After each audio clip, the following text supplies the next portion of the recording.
புதுக்கோட்டை மாவட்டம் வேங்கை வயல் குடிநீர் மேல்நிலை தொட்டியில் மலம் கலந்த அந்த வன்கொடுமை என்பது தமிழ்நாட்டுக்கே தலைகுனிவை ஏற்படுத்திய ஒரு மிகப்பெரிய கொடுமையாக இருந்தது.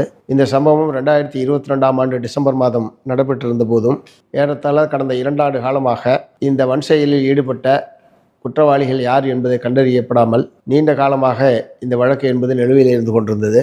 முதலில் உள்ளூர் காவல்துறையினர் விசாரித்தார்கள். அப்புறம் அவங்க விசாரிக்கிறதுல உண்மை குற்றவாளிகள் கண்டுபிடிக்க முடியலன்னு சிபிசிஐடிக்கு அந்த வழக்கு என்பது மாற்றப்பட்டது.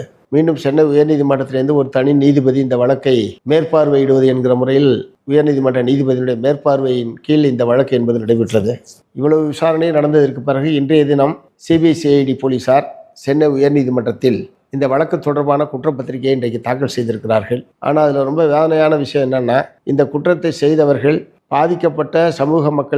பாதிக்கப்பட்ட சமூகத்தை சார்ந்தவர்களே இந்த குற்றத்தை செய்தார்கள் என்று காவல்துறையினர் குற்றப்பத்திரிகை தாக்கல் செய்திருப்பது என்பது கொஞ்சம் கூட ஏற்புடையதில்லை. அதுக்கு அவங்க சொல்லியிருக்கிற காரணமும் கொஞ்சம் கூட பொருத்தமாக இல்லை. பஞ்சாயத்து தலைவருடைய கணவரை பழிவாங்க வேண்டும் என்பதற்காக அவங்க இத்தகைய காரியத்தில் ஈடுபட்டாங்க அப்படின்னு சொல்கிறது நம்பத்தகுந்ததாக இல்லை.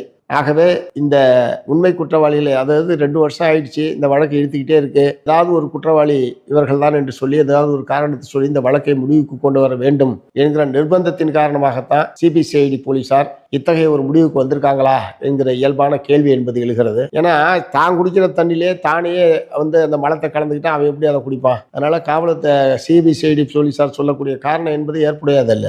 ஆகவே இந்த வழக்கை சிபிஐ விசாரணைக்கு ஒப்படைப்பதற்கு தமிழ்நாடு அரசாங்கமே முன்வந்து உண்மை குற்றவாளிகளை கண்டுபிடிப்பதற்கு சிபிசிஐடி விசாரணைக்கு ஒப்படைக்க வேண்டும் என்று மார்க்சிஸ்ட் கம்யூனிஸ்ட் கட்சியின் சார்பில் வற்புறுத்தி கேட்டுக்க விரும்புகிறேன். பொதுவாகவே தமிழ்நாட்டில் பட்டியல் சாதி மக்கள் மீது இத்தகைய வன்கொடுமைகள் நிகழ்த்தப்படுகிற போது அல்லது அது தொடர்பான வழக்குகளை நடத்துகிற விதத்தில் காவல்துறை மிகுந்த அலட்சியத்தோடும் அக்கறையற்ற முறையிலும் தான் நடந்து கொள்கிறார்கள் என்கிற ஒரு போக்கு என்பது இருக்கிறது. இதிலே காவல்துறையினுடைய இந்த அணுகுமுறையில் மாற்ற வேண்டும் என்பதை மார்க்சிஸ்ட் கம்யூனிஸ்ட் கட்சியின் சார்பில் நான் வற்புறுத்துறேன். ஸோ இந்த சம்பவத்தோடெல்லாம் இணைத்து பார்க்கிற போது இதில் இன்னும் காவல்துறை சிபிசிஐடி போலீசார் ஒரு ஆழ்ந்த அக்கறையோடும் உண்மை குற்றவாளிகளை கண்டறிய வேண்டும் என்கிற நோக்கத்தோடும் இதில் செயல்பட்டிருக்கிறார்களா என்கிற சந்தேகம் என்பது எழுகிறது. ஏற்கனவே சிபிஐ விசாரணைக்கு இந்த வழக்கை ஒப்படைக்க வேண்டும் என்று சென்னை உயர்நீதிமன்றத்திலே ஏற்கனவே ஒரு வழக்கு என்பது நிலுவையில் இருக்கிறது.